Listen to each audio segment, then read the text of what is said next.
Well, hello and welcome to Wildcat Week. I'm Roger Alcock. Wildcat football traveled up to Ann Arbor, Michigan on Saturday, dropped a tough game 55-7 to the number 15 team in the nation, Concordia. And here to talk about that game is the head coach of the Wildcats, Coach Jordan Langs, and kind of ran into a little bit of buzzsaw, I would say, on Saturday against Concordia. Obviously a very high-ranked team, a very talented team.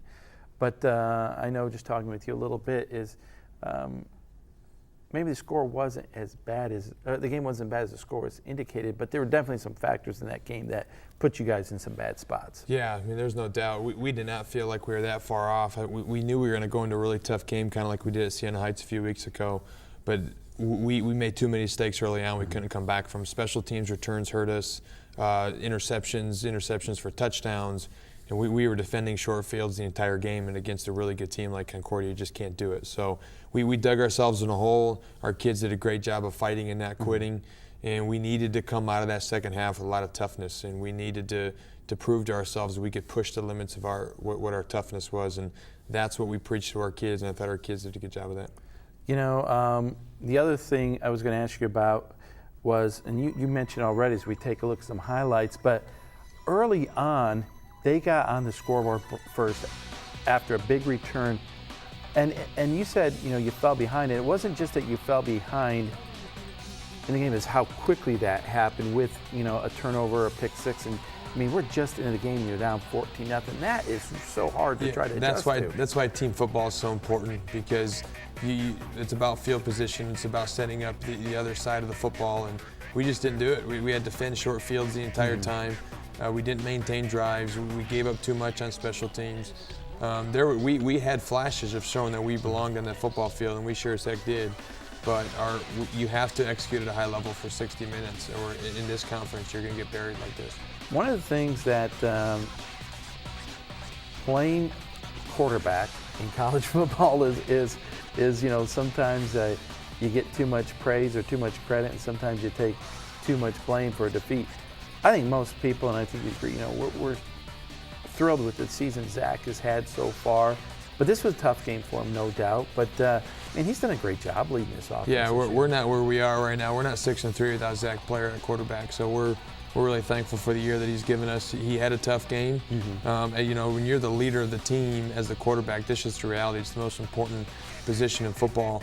When you're down, we're going to feel it. And we didn't do a good enough job of picking him up when he was down, and it just kind of snowballed on us. And it's a good learning lesson for us of what it means to play team football. And you lose as a team and you win as a team. And we needed there's too many small detail mistakes that ended up snowballing on us. And the other factor is, I know in the games where you have been successful offensively and won some football games, is that mix of the run and the pass, and getting down so far.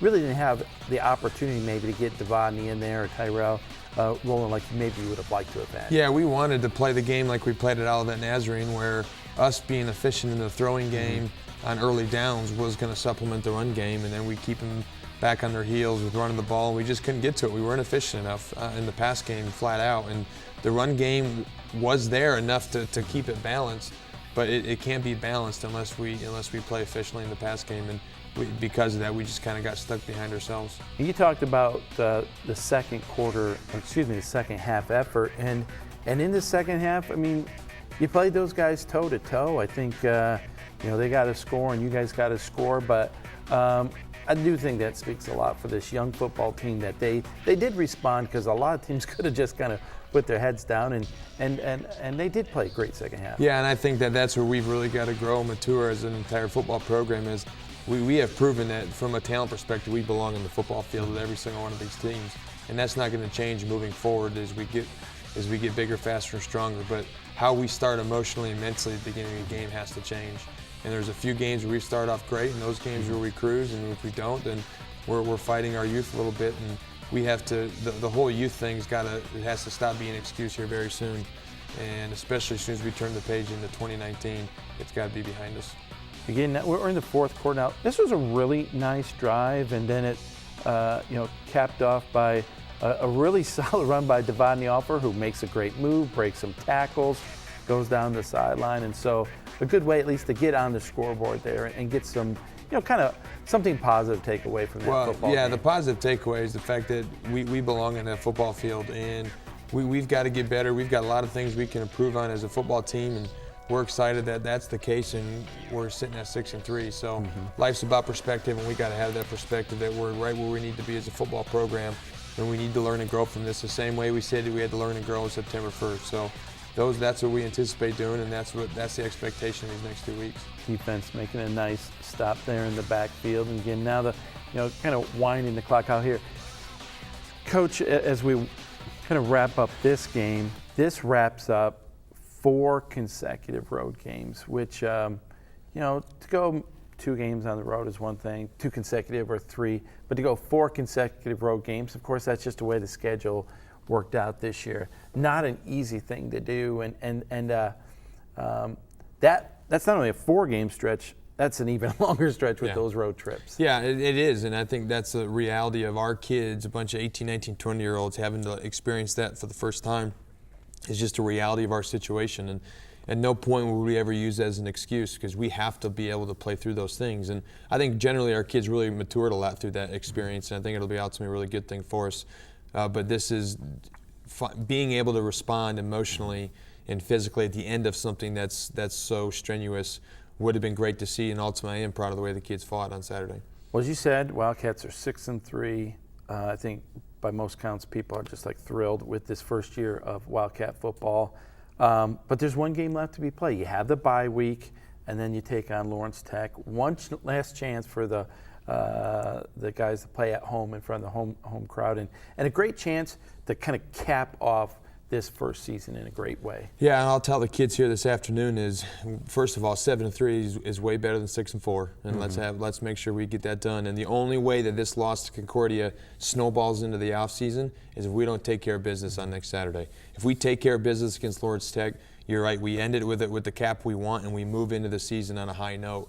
The only way that Concordia sticks with us in a negative way is if we let it snowball into the November 17th. So we have 12 days to make sure we're able to respond. And after a really long stretch, not just 9 games, but we were talking a long preseason. The fact you have 1 game left is nice, but having a bye week there, maybe get a couple guys healthy and healed up. Yeah, nice. I think it's needed. I mean, it's extending the season by another week, which has its ups and downs, pros and cons. But if we are going to play 1 more game, if we are going to get to 7-3, if we're going to finish on a high note, I think the bye week is a good time for us right now, and we need it. And we need to stay sharp mentally, we need to stay emotionally invested, and then we got to respond physically in 12 days, and that's what the goal will be. All right, Coach, looking forward to seeing a great game on the November 17th Saturday, and hopefully have a great crowd out there. Yep. Well, as we said, Wildcat football will not be playing this coming weekend, but we'll be back home at Wildcat Stadium on November 17th as they take on Lawrence Tech out of the great state of Michigan. That game will start at 1 p.m. Well, when we come back, we'll talk to some runners from the men's cross-country team after they ran through the competition in the Crossroads League Championship.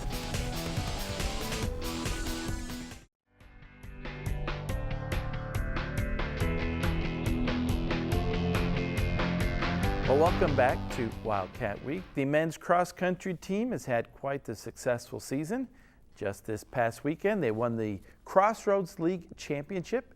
And here from the men's cross-country team to talk about that victory is Adam Fields and Chris Maxon, a couple guys from the team. And got to introduce yourselves first, guys. So I'm going to start with you, Adam. Just kind of give us an idea, maybe your hometown, what year you are here out of you, and what you're studying.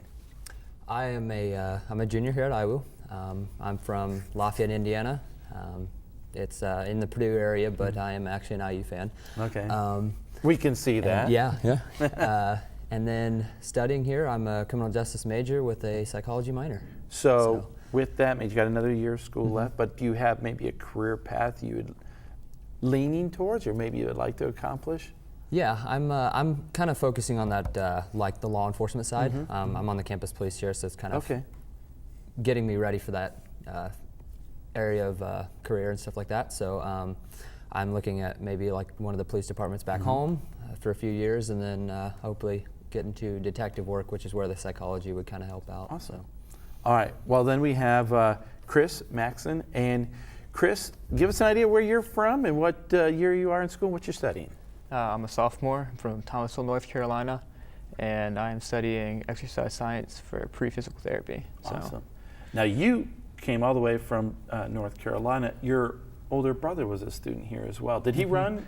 Nope, he was just a student. Okay. So, yeah. But that was kind of your connection to come to Indiana Wesleyan. Yeah, he knew a lot of the guys. So. Awesome. Well, now let's talk about this Crossroads League championship. And as we talk, we're going to see some of the highlights from there. And I'll start with you, Adam. Sometimes you never know what you're going to get in terms of November weather. It was a beautiful day over at Taylor. Now, but the weather's nice, but we had a lot of rain the week prior. You guys are running through a bit of a mud bog, weren't you? Yep. I distinctly remember I was only like 1 or 2K in maybe, and I was just caked in mud on my legs just because it was like there were spots where there was literally 5 to 6 inches of water and mud, and mud was flying up from everybody's shoes, and it was just a fun time. So. I was just going to ask you, for some people that might sound like a mess, but for some cross-country runners, I know they kind of like that. What about you? What would you prefer? I'm kind of half and half. Like, I like kind of like a clean course. It's obviously going to run faster, but also like it's cross country and it's all muddy and wet out there. It's makes it fun. Now, Chris, you guys go into this meet. You're the number 5 ranked team in the country. You are the favorite to win this, but Taylor has a really solid program. They're on their home course this day, so you never know what's going to happen any given day. I was curious about going into this meet, kind of like your attitude or your outlook on this, and maybe any strategies going into it. I think we were confident, but we also don't want to take away any respect that, Taylor is a good program, and last year was really close at conference. So, there's definitely an element of, it's like we were ranked number 5, but, we weren't going to go in there and be confident and let that be our downfall. And as we're watching the finish line here, you see a lot of Wildcats. Get a load of this. 5 of the first 6 finishers in this meet were from Indiana Wesleyan. Chris, congratulations on the individual championship, but Jesse Saxton, just a couple seconds behind you. Somehow someone from Goshen snuck in there in 3rd place. But then Adrian Howard in 4th place, Landon Miller in 5th, and then Adam, you came in 6th. But here's another big thing. Out of the top, 15 runners, we had 2 more. Josh and Jared were 11th and 12th. So we had 7 guys who were all conference. That's a pretty dominating performance.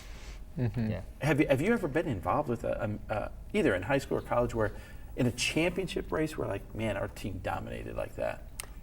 I personally haven't. Like last year was, it was kind of, it was different last year because like Taylor had gone 1-2, but then our pack was so tight in the back after that. But it wasn't as dominating. Like I've never been in a race personally where like a team had dominated so well. And then upon that they only let 7 runners to be all league. Yeah. We actually had other 2 guys that were in the top 15. So we really had 9 guys in the top 15. Isn't that crazy? In that race. So. Well, again, guys, congratulations on that victory. Best of luck when now 2 weeks you head to the national tournament. And again, Chris, top place in the conference. Adam, top 6. That's just a great accomplishment, and we congratulate you guys on that great day over at Taylor. Thank you. Thank you. All right. Well, as we mentioned, with the Crossroads League victory, the men's cross-country team will travel to Cedar Rapids, Iowa, to compete in the NAIA National Championships. That will be on November the 16th. Well, when we come back, Mikala Woodfork will bring us the breakdown, and we'll talk with Coach Candace Moats about some volleyball as they advance in the Crossroads League tournament.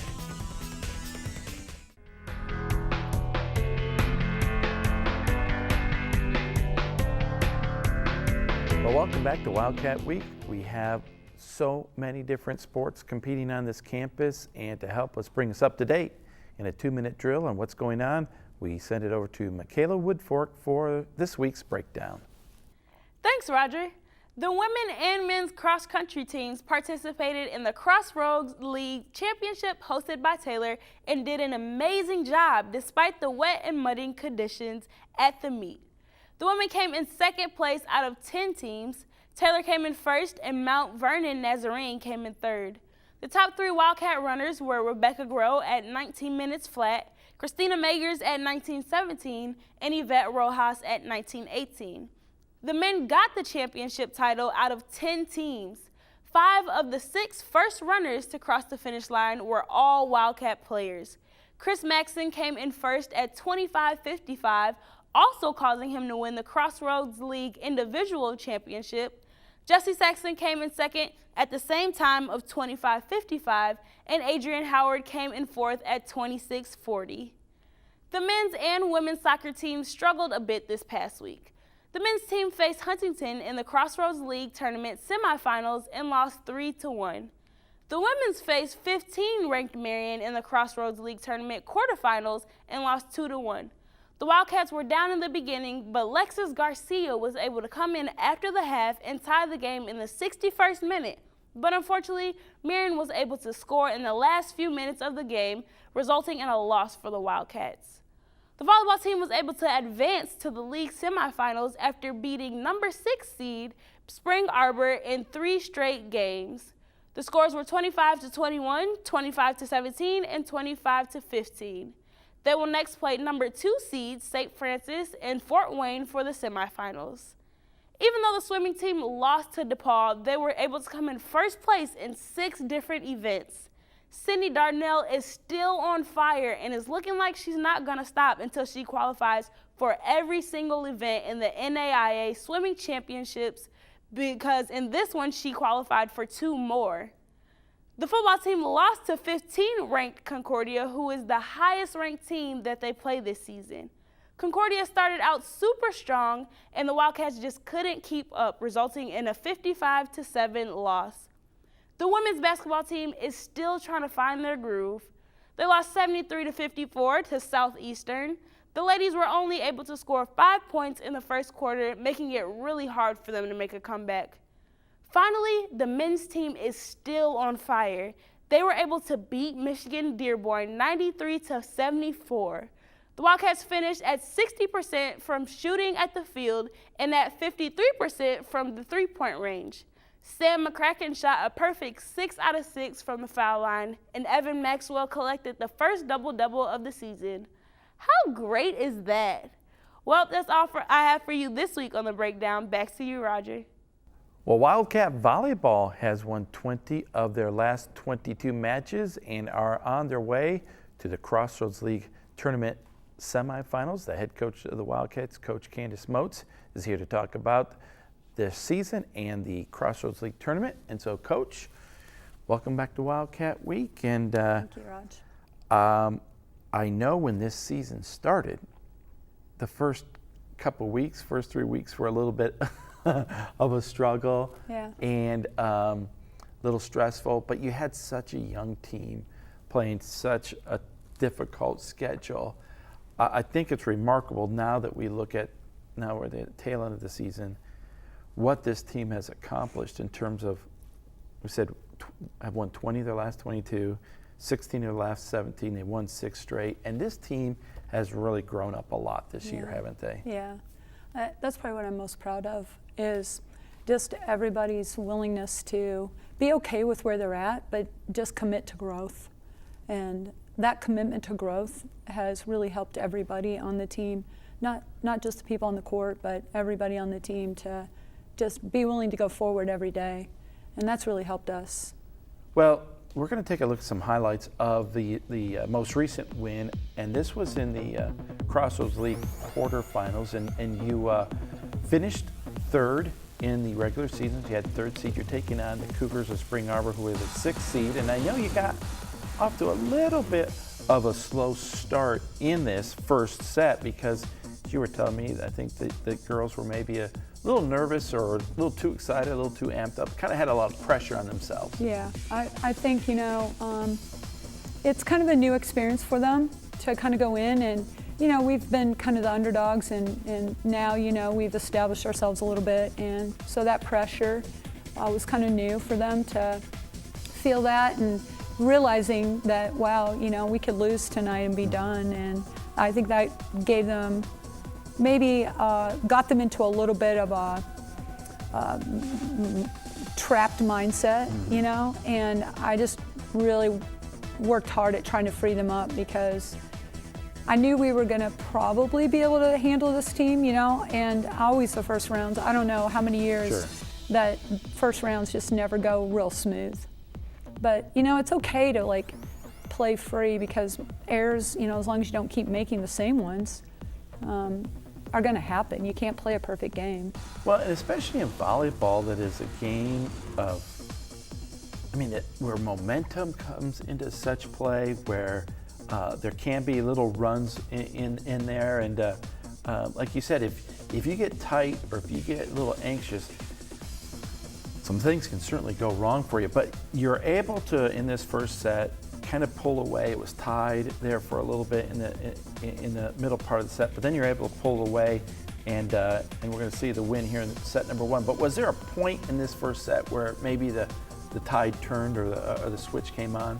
Yeah, I think, you know, one of the things when you establish yourself, like if you're the sole junior on the court, and you've had great success for the last 2 years with the teams that we've had, you're going to kind of establish yourself, you know, as the leader and the go-to. And so this team, you know, was just really releasing quickly on Kelly Miller. And we had to just identify that as, you know, in the perspective of, all right, they're going there, we got a lot more hitters that we can set, you know? Right. And so once our setter kind of figured that out, that they were just immediately releasing onto Kelly Miller, then we started setting everyone else. And then, I mean, Anna Collar is just as good. Yeah. She is just a phenomenal player. And so, you know, if you want to block Kelly Miller, well, we got Anna Collar, you can't block both. And in this game, in particular against Spring Arbor, once you kind of started moving the ball a little bit more, Megan Graber, Allison Sparrow, your middles had a nice game. Yeah. Collectively, our middles, adding that, I put Kat Keeler in there for one rep, and she got a kill as well. So collectively, we had 20 kills in the middle, which is something we're working on this time, just to be able to help our offense so that we don't become one-dimensional with the Millers. Well, once you got set number 2 in the books and you're up 2-0, you kind of get on a little bit of roll here in the third set. And, you know, there's no guarantees when you're up 2-0, but it certainly is a lot better spot than being down 0-2, that's for sure. Yeah. I think even when, you know, we got into our rhythm even after we won that, came back and tied in that first set, and then we kind of just did our game. We got into our rhythm, and then everybody was just like, okay, you know, we're able to play this game, and we're able to execute at a much faster rate than what our opponent is able to. I'm really excited for Spring Arbor. They did an excellent job this year, and actually they really, you know, I was really proud of them. This is the first tournament match they've ever had where they were able to make postseason. So to be able to come and just be there for that, you know, they're pretty amped up to come in here and do something remarkable like they've been doing all season. Well, last question. Now next for the Wildcats, you have to go on the road in the semifinals to take on St. Francis, and a team that's beat you twice this year. When you've had a great run going, they're the team that's beat you 3-1 the first time, 3-2 the second time, but hey, maybe third time's a charm. Yeah, you know, that's what we're hoping for. We're pretty confident to be able to go in, but great respect for that team as well. So we're going to have to go in with a lot of humility, but know that it's going to be a fight. Well, and again, you mentioned the success this program has had over the years. A win against St. Francis really puts you in the NAIA National Tournament, and of course that's always a goal. For this team to get there would be huge. It would be. I don't think a lot of people maybe would expect it at the beginning of the season. Right, yeah. I think all of us probably wouldn't have. But if we were to achieve that opportunity, and that would be what was given to us for the end of this year, I think we'll chart this up as one of our best comebacks ever, you know, and be excited for the future. Awesome. Well, again, Coach, congratulations on the victory against Spring Arbor, and good luck against St. Francis. Thank you, Raj. As we said, volleyball will be back in action Wednesday night. It was November the 7th, Crossroads League Tournament semifinals at St. Francis up in Fort Wayne at 7 p.m. Well, that is all we have for you on this episode of Wildcat Week. If you'd like to see more of Wildcat Week, you can visit our website, wiwtv.com. There you can watch past episodes and connect with us online. Again, that is wiwtv.com. And you can stay connected with all our local programming by subscribing to our YouTube channel. That is WIWTV51. Well, we look forward to seeing you next week. So for all of us here, thanks for watching Wildcat Week.